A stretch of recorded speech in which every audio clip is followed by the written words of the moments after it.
Assalamualaikum warahmatullahi wabarakatuh. Halo teman-teman, nama saya Asmaidatul Hasanah. Saya seorang santriwati di pesantren Jamsui Izul Islami. Pada kesempatan video kali ini, saya akan menjelaskan bab tentang isim alam pada kitab Fat Alfiyah karangan Ibnu Malik. Ismun yu'ayyinu musamma mutlaqan 'allamahu ka Ja'farin wa khizniko wa qaranin wa adanin wa lahiki wa syirkomin wa haylatin wa washiki. Nah, ini adalah bab tentang isim alam dalam kitab Alfiyah karangan Ibnu Malik, bait ke-72 dan ke-73, yang artinya bahwa ismun yu'ayyul musamma mutlaqan 'allamahu ka Ja'farin wa khiznikon. Isim alam ialah isim yang menunjukkan nama tertentu secara mutlak seperti lafadz Ja'far dan Khirniko. Kemudian wa qornin dan seperti koronin, wa adanin, wa lahiki lan lahikin, wa syadkomin, wa hailatin, wa washiki. Nah, lafadz seperti itu termasuk kepada isim alam. Alam adalah isim yang menunjukkan nama secara mutlak. Mutlak di sini artinya adalah yang tidak berkaitan dengan mutakallim, mukhatabah maupun ghaib atau orang ketiga.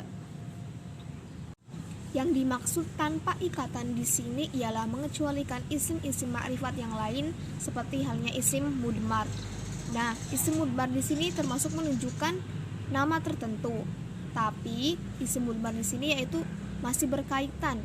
Berbeda dengan isim alam yang tanpa kaitan. Contoh isim mudmar di sini adalah ana, yang artinya saya, huwa artinya dia laki-laki, dan anta artinya kamu laki-laki. Jadi berbeda dengan isim alam tadi. Dikemukakan nama-nama manusia atau lain-lainnya yang dimaksud adalah untuk mengingatkan bahwa nama-nama manusia bagi makhluk yang berakal maupun yang tidak berakal merupakan sesuatu yang lumrah. Contoh di sini adalah ka Ja'farin. Lafaz ka Ja'farin yang berarti nama laki-laki yang bernama Ja'far. Kemudian wa khizniko adalah nama seorang perempuan penyair Arab. Kemudian koronin di sini juga nama, yaitu nama suatu kabilah. Kemudian adnin adalah nama tempat, dan lahikin adalah nama kuda balap.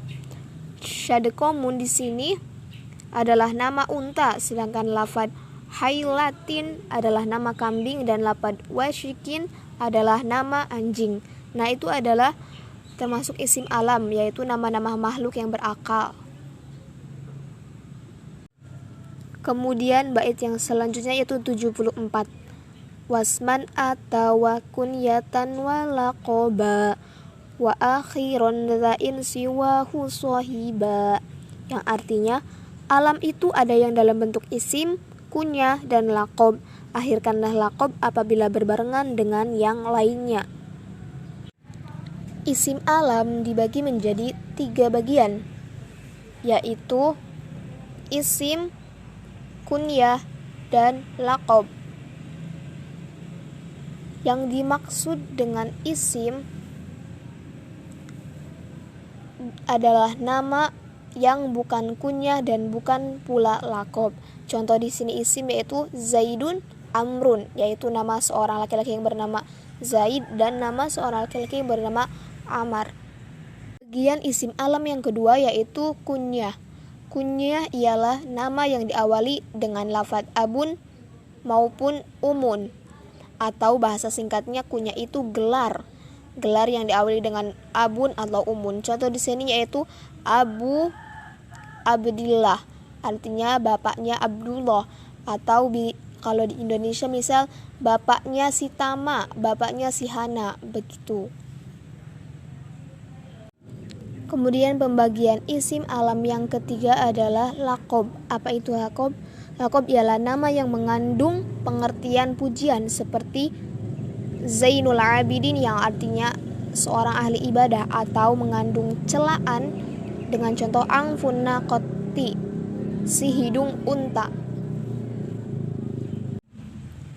Kemudian di sini diterangkan bahwa wa akhiron za in siwahu swahiba, yang artinya dan akhirkanlah laqab apabila berbarengan dengan yang lainnya.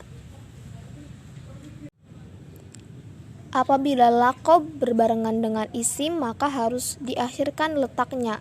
Seperti di sini Zaidun angfun naqoti, yang artinya Zaid si hidung unta. Di sini ada laqab. Laqabnya itu angfun naqoti, sedangkan isimnya yaitu Zaidun. Maka harus diakhirkan letaknya. Harus isim dulu baru laqabnya.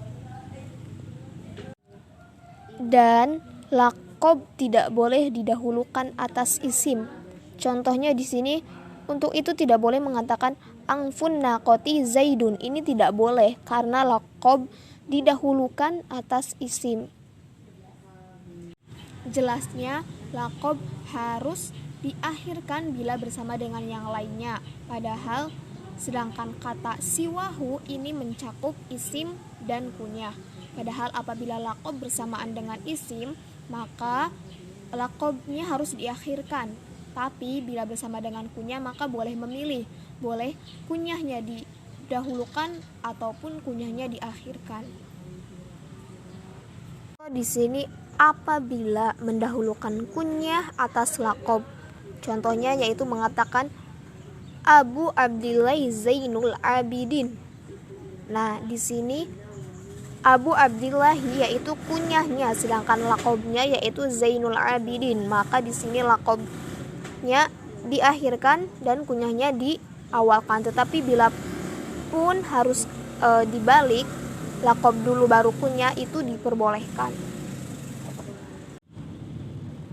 Kemudian bait yang selanjutnya yaitu 75. Wa iya kunna mufradaini fa'adif hatman wa illa atbi'il ladhi radif, yang artinya dan apabila dalam keduanya dalam bentuk mufrad maka mudhafkanlah dengan pasti.